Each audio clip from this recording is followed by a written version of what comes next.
Assalamu alaikum everyone. Welcome to our channel Ummul Khair Kitchens with Arwa. I hope you are so well. আলহামদুলিল্লাহ আমরাও ভালো আছি। যেহেতু আমের সিজন তাই আমরা আপনাদের জন্য কাঁচা আমের দুটি ভর্তা নিয়ে চলে আসলাম।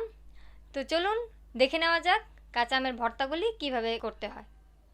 কাঁচা আমের দুই রকম ভর্তা বানানোর জন্য আমাদের আজকে যা যা লাগছে আমরা একসাথে বলে দিচ্ছি।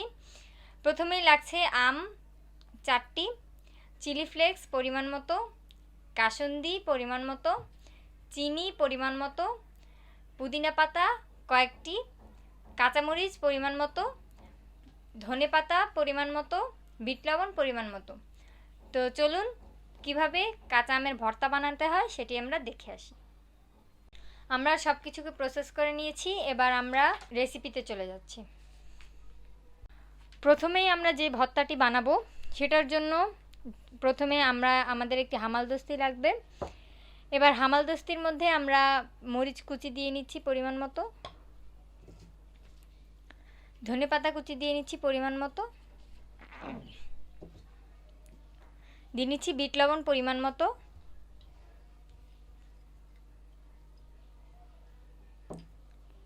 এবার দিচ্ছি চিনি পরিমাণ মতো,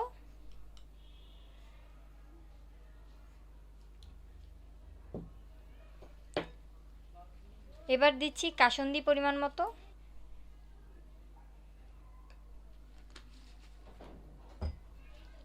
এবার এগুলোকে আমরা একটু ভালোভাবে ম্যাশ করে নিচ্ছি।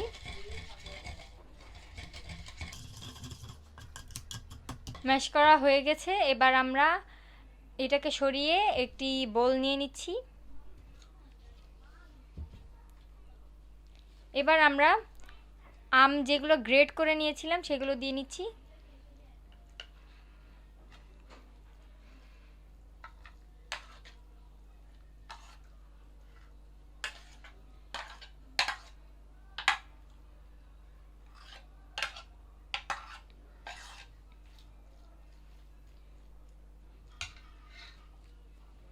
এবার আমরা যে মশলাটি বানিয়ে রেখেছিলাম সেটি দিয়ে নিচ্ছি।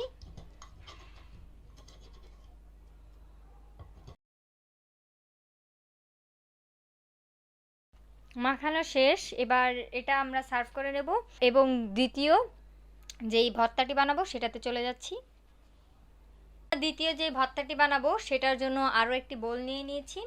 এবার ওইটার মধ্যে আমরা যে স্লাইস করে আমগুলো কেটে রেখেছিলাম সেগুলো দিয়ে নেব। এবার এর মধ্যে আমরা পরিমাণ মতো চিনি দিয়ে নিচ্ছি, দিচ্ছি পরিমাণ মতো বিট লবণ,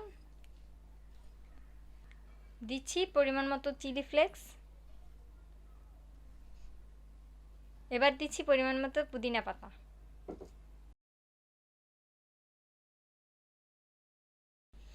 আমরা দুই রকম ভর্তাই সার্ভ করে নিয়েছি। আশা করছি আপনারা এটা অবশ্যই বাসায় ট্রাই করবেন এবং কেমন হয়েছে এটা কমেন্ট বক্সে জানাতে ভুলবেন না। আমাদের এই ভিডিওটি যদি ভালো লেগে থাকে তাহলে আমাদের চ্যানেলটিকে সাবস্ক্রাইব করে পাশে থাকা বেল আইকনটি বাজিয়ে দেবেন। আমাদের একটি ফেসবুক পেজ আছে, আশা করছি আপনারা সেটাতে লাইক এবং ফলো দিয়ে আমাদের পাশেই থাকবেন। ফেসবুক পেজটির লিঙ্ক ডেসক্রিপশন বক্সে দেওয়া থাকবে। দেখা হবে অন্য কোনো একটি ভিডিওতে। সেই পর্যন্ত আপনারা ভালো থাকবেন, সুস্থ থাকবেন এবং আমাদের সাথেই থাকবেন। আমাদের জন্য বেশি বেশি করে দোয়া করবেন। আল্লাহ হাফেজ।